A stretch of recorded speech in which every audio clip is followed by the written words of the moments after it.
Well, on this episode, there was a last minute change of plans. Instead of reviewing four events from four different promotions, I decided just to go with three due to my untimely off site personnel thing I've been doing. So instead, I'm going to review what happened on Rampage, which was the go home show before going to Full Gear, 205 Live, and of course, a past event by Asylum Wrestling Revolution that took place back in September. So, let's get started with another episode of Deleted Wrestle Zone.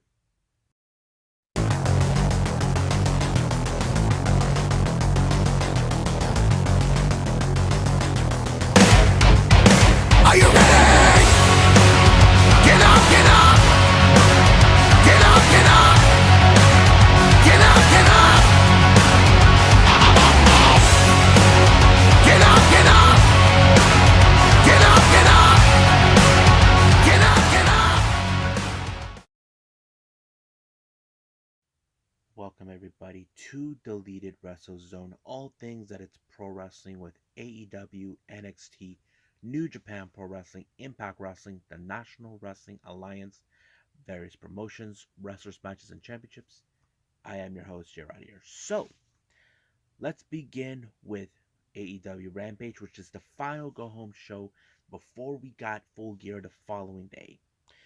It opened up with the match between Jungle Boy versus Bobby Fish. This was a match that was like pretty much set up. As you know, Jungle Boy is set to be in a six-man tag team match in a Falls Count Anywhere match, again teaming with Luchasaurus and Christian Cage taking on the Super Click. However, Bobby Fish last time on Dynamite viciously attacked Jungle Boy, doing to favors for Adam Cole, his old friend. But however, the match was pretty good. But however, the majority of the time, Bobby Fish was focusing on one weakness, which is the arm of Jungle Boy. But there was a good factor that was being played out. He was when he applied the snare trap, he has to apply pressure to Bobby Fish, which he did. However, he didn't knock them out in the back of the head many times over, forcing Bobby Edwards to call off the match, knowing that he won from there. But however, we should have known that Adam Cole was going to show up. But as soon as Adam Cole saw Christian Cage and Luchasaurus, he hightailed out of there, leaving him be the sacrificial lamb. Now, speaking of the Super Click, they're about to do a promo sending a message to Luchasaurus, Jungle Boy, and Christian Cage until they first ran into Hangman Page. He apologized for him from his past behavior, but he also said, I did screw you guys out of the tag team titles. You screwed me. Now we're even. But he did gave them a warning that if he even gets near him in his title match in Full Gear, there will be hell to pay. So basically, that's what's going to happen. Now, our next match, Jade Cargill is celebrated her 1 year anniversary being with AEW by facing off the Santana Garrett. It was mostly a good match, but however, appeared old rivalry never dies. As you know, when Jade Cargill first arrived, she started a feud with Red Velvet, who was watching. Now, you know for a fact Jade Cargill will do anything to get under her skin, which she did. However, Jade Cargill did win her match, but the post match is what makes it awesome. As you guys been aware now, Jade Cargill and Red Velvet will be in the quarterfinals in the TBS title tournament. But first thing what Red Velvet did is speared Jade Cargill, and then she caked the Smart Mark Sterling right up to his face, which was awesome. I enjoyed it one bit. So we'll see what happens. We will see their match take place this coming Wednesday after Full Gear. Our next match we had, as you know, AEW Rampage took place in Minneapolis. It's also the home of two competitors. One is, of course, current AEW star Dante Martin taking on Aria Davaria. If you guys know this or not, they're also from the Minnesota. But this was a very interesting match. I'll explain later. This was more of a hometown hero type of thing.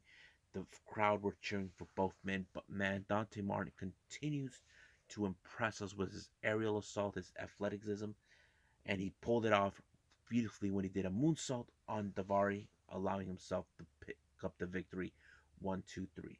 But however, in post match, Team Taz has set out to recruit Dante Martin, even though he is siding with Leo Rush. Now, keep in mind, Taz made some compelling arguments, saying that Leo Rush has no experience, much like him. The only reason he started doing this now, Leo Rush's grandmother passed away, he needed to be with his family. So they're making him think about it to side with them. So I have that distinct feeling we will see a fight between Leo Rush and Team Taz. Now, you probably ask yourself, why didn't Team Taz recruit him earlier? Well, who knows why, but we'll see what happens then. Now, our main event is the Lumberjack match. This is the long feud been going on between both Orange Cassidy and Matt Hardy. As you know, this began when Orange Cassidy broke Matt Hardy's nose. He took it personally. They've been going at it each other many times over. However, Matt Hardy paid certain Lumberjacks to take out Orange Cassidy and they'll pay them handsomely. But of course, we had the Blade with the knuckles, you know, tried to. But the one thing that Hardy wants is Orange Cassidy gone, which he did try to do by trying to pushing him more after the match when he pinned him. But there is a little thing we should talk about. As you know, this past Wednesday it was revealed Orange Cassidy and the rest of the best friends are now in chaos. Now, there's this thing that's been going into my head recently. Are we going to see the Rainmaker make his appearance? I will love to see this. This is the scenario I picture. Hardy will not be satisfied if Orange Cassidy is gone. That's what he wants. Now, the more they were assaulting him, what if he shows up? And of course, the entire crowd will go crazy. But what does the Hardy family office would think? They'll be thinking of the Rainmaker, a man who made a name for himself, a man who had great matches with the current AEW World Champion. Hopefully, if he still is or not, that depends on the match. But we'll see what happens then. I'm excited because apparently Tony Khan came out in post match saying that next time bring someone with chaos. Could that be mean we could see Kaguchika Okada? I know Tomohiro Ishii's with him. I would love to see him and Rocky Romero, all three members of Chaos. But right now, let's move on to 205 Live. Alright, it's 205 Live time. We only got 3 matches as in every single time. The opening match is Andre Chase taking on Malik Blade. Now, I have to say Malik Blade is very impressive. I've been keeping an eye on this guy ever since I started watching him. He's very impressive, but however, one thing let's for sure we cannot deny the Chase. What's his name? Andre Chase is doing everything in his power to use his knowledge to win the match, and I think it played out pretty well.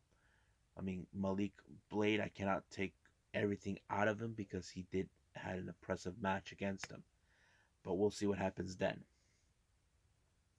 Our next match, we got Indy Hartwell taking on Valentina Perez. These are 2 girls, 2 women. We know they can be bigger stars in WWE. We know that. I've seen how Valentina Perez has put up good matches, even when she faced off against Amari Miller. But Indy Hartwell, we know that she can do better now. She had a great tag team match with, of course, we cannot deny, with what's her name? Persia Piroda, I think that's her name. But it was Indy Hartwell that picked up the victory when she did an amazing pick when Valentina had her in an armbar type of position, but do not do any bell until Indy picked up the pinfall. Our next match is Diamond Mines Roderick Strong taking on Draco Anthony. A really impressive match. Basically, Don't know much about Draco Anthony. He was very, very impressive, and I think I was really surprised. But however, I think the idea what it's trying to show is how Roderick Strong, who was part of one of the most dominant factions, he is now the leader of a faction of his own that is now making a name for itself. But that's how I see it, including when Roderick Strong pick up the victory with the 1, 2, 3, and it's over from there. So I think that's pretty much it right now. So let's move on with Asylum Wrestling Revolution.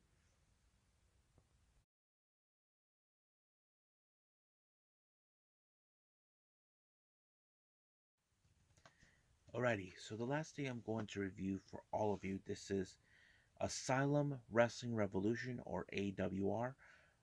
Don't know much about them. They are a Indiana-based promotion from Indianapolis. They have that same kind of deathmatch type of vibe as well. I've seen many of their. I've seen this is their very much interesting show they have. So the one we're doing right now is called Run to the Core 2 that took place on the 12th of September, which was last September, and I'm very kind of interesting to see how this one developed.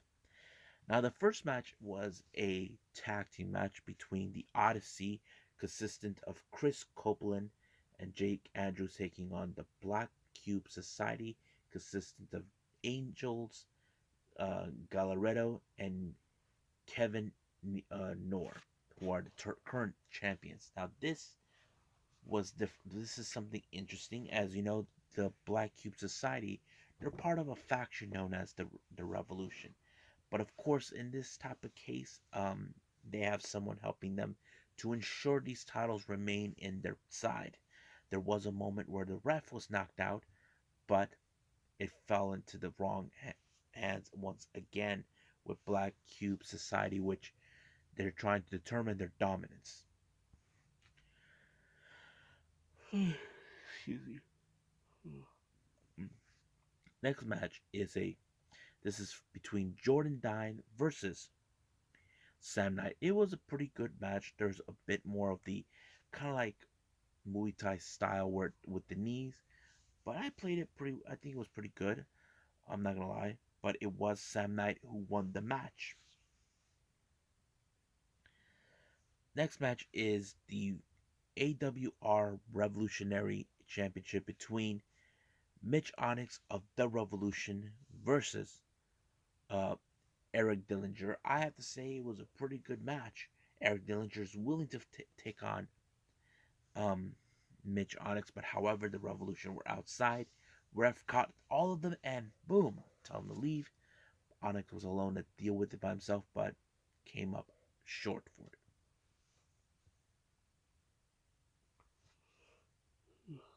Excuse me. Next match is for the AW Revolutionary Championship. Oh no, I already mixed. That's alright, my bad. Next up is a no disqualification match between Brett Havoc versus Hardcore Charlie. This is an intergender type of match. I have to say, what a crazy match. Charlie took every blow that this guy, Brett Havoc, did. I'm like, wow. I gave thumbs up on this one, and I think it was pretty good. So I don't know what to make of it, but damn, it what Charlie got out of it completely well. So she won with a pinfall, and I'm like, wow, she took a hell of a beating. Next match is the number one contendership for the AWR heavyweight title between Brandon Lee and Dale Patrick. Now it appears that un, un, unknown bias for all of us, it turns out Brandon Lee sided with the Revolution, and of course they get involved in this match to ensure that Brandon Lee wins in order to get the title into their corner, and that's exactly what took place. However, in the match involving the heavyweight title, we have Rhino taking on Justin Kyle. What a great match, battle of the heavyweights. But you also could have expected gore by Rhino, but it did not.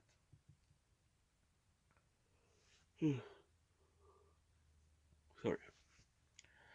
But it was Justin Kyle who picked up an amazing victory when he pinned Rhino. Was wow. I think that's when I enjoyed it the most. Our next match is a home run derby death match between Chet Ripley and Mickey Knuckles. I have to say, Mickey Knuckles was so crazy. I'm like thinking they should pair her up with Rina Yamashita, but wow. I'm like thinking, what a great match to show for it. But it was Mickey Knuckles who won. Excuse me. Our next match is the carpet strip fuckery death match between Mo Atlas and Remington Roar. I have to say, I don't know who these guys are, but Remington Roar was the unbeatable one. He seems like he was willing to win this match, and I think it showed a lot of character in him. And I think I need to pay attention to this guy as well. And our final match is the Boards of Fuckery death match between Percy Drews and Akira. I have to say it's going to be awesome because, as you guys know, I'm a big fan of Akira. You know who he is, but of course, the match ended in his favor when he pinned Drew completely. So it was like, wow, I think I enjoyed it the most. So I think that's pretty much it what took place, and I can't wait to review more of these type of shows for all of you. Well, I hope you guys enjoyed this episode, me doing these reviews. Coming up, I am going to do a two-part episode. Well, not two-part, but more. One episode will be separate part because it's Saturday. It's a lot of wrestling taking place. The first video the next episode is going to feature got Choco Pro 173, which I'm excited to see what's going to happen. And also the beginning of New Japan Pro Wrestling's The Best of the Super Juniors 28. I can't wait to see who will be rising in the ranks of the junior heavyweight division. And after that, there will be another one with maybe 3 or 4 reviews. I will keep you guys apprised of that once I release the next video. So, I'll see you guys in the next DWZ time. Same DWZ channel. I must bid all of you adieu. So goodbye. Mwah. And have a nice day. Bang.